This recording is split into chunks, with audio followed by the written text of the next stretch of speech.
நல்லா இருப்பீங்கம்மா, நல்லா இருப்பீங்கம்மா. தீர்க்க சுமங்கலியா, தீர்க்க ஆயுளோட ஆரோக்கியமா நல்லா இருப்பீங்கம்மா. அழைத்ததற்கு நன்றி அம்மா. வணக்கம் குருஜி நேரம். வணக்கம். லைன்ல இருக்கிறீங்க, பேசுங்க. வணக்கம். வணக்கம் சார், எங்க இருந்து பேசுறீங்க? திருப்பூர்ல மேடம். திருப்பூர்ல இருந்து பேசுறீங்களா? யாருக்கா ஜாதகம் பார்க்க போறீங்க சார்? என் மனைவி மேடம். உங்க மனைவியோட பிறந்த தேதி, பிறந்த நேரம், பிறந்த இடம் சொல்லுங்க சார்.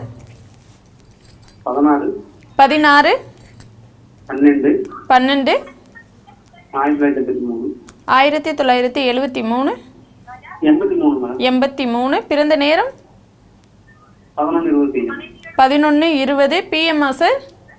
ஆமாங்க மேடம். பிஎம். பிறந்த இடம் திருப்பூர் மேடம். திருப்பூர். ராசி நட்சத்திரம் லக்னம் சொல்லுங்க சார். விருச்சிகராசி. சார் வீடியோ பார்க்காம சொல்லுங்க சார். மேசராசி. மேச ராசி. ஆமாங்க மேடம். மேச ராசி விருச்சிக லக்னமா சார்? ஆமாங்க, விருச்சிகலக்னம். வீடியோ பார்க்க கூடாதுங்க. நீங்க எங்க கிட்ட போன்ல தான் பேசணும். நீங்க வீடியோ பார்த்துக்கிட்டே ஓகே, ஓகே கேக்குறீங்க. Sir, okay. வீடியோ பாசாதீங்க, டைரக்டா பாஸ். சிம்ம லக்னம் மேஷராசியா? ஆமாங்க சார், சிம்மலக்னம் மேசராசி. சிம்ம லக்னம் மேஷராசி. போன ஒரு வருஷமாகவே ஒன்றும் டைம் நல்லா இல்லையே மனைவிக்கு. போன 2024 ஜூலைலேருந்து சனி புக்தி ஆரம்பிச்சதுலேருந்தே ஒன்றும் நிலைமைகள் சரியில்லையே. சரிங்க சார். கிட்டத்தட்ட எப்படி சார் எதிர்காலம்? 10 மாசமா உங்க மனைவி நல்லா இல்லை, நீங்களும் நல்லா இல்லை. சரிங்க சார். ஆமாங்க சார். ஆமாவா இல்லையா? ஆமாங்க சார்.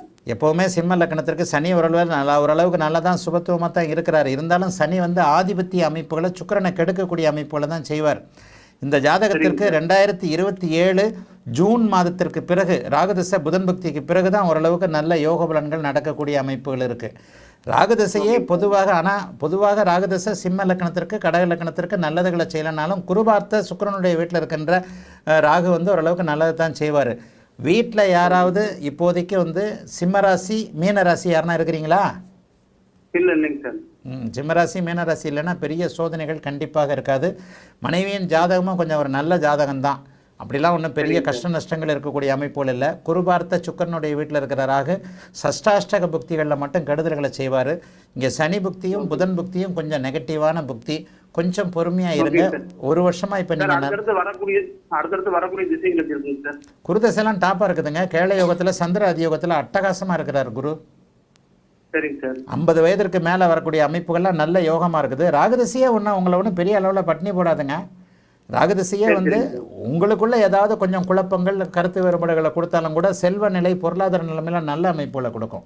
ராகுதசை ஒன்றும் பெரிய கஷ்ட நஷ்டங்களை கொடுக்காது. ஏன்னா ஜாதகமே கொஞ்சம் வளர்பிறை சந்திரன் அருமையான யோக ஜாதகமாக இருக்குது. அதனால் நல்லாவே இருக்குதுங்க. அடுத்தடுத்து வரக்கூடிய குருதசையும் சனி தசையும் யோக தசை தான். ஆகவே நல்ல அருமையான யோக ஜாதகம், நல்லா இருப்பாங்க, கவலைப்படாதீங்க. வாழ்த்துக்கள், நல்லா இருப்பீங்க. அழைத்ததற்கு நன்றி.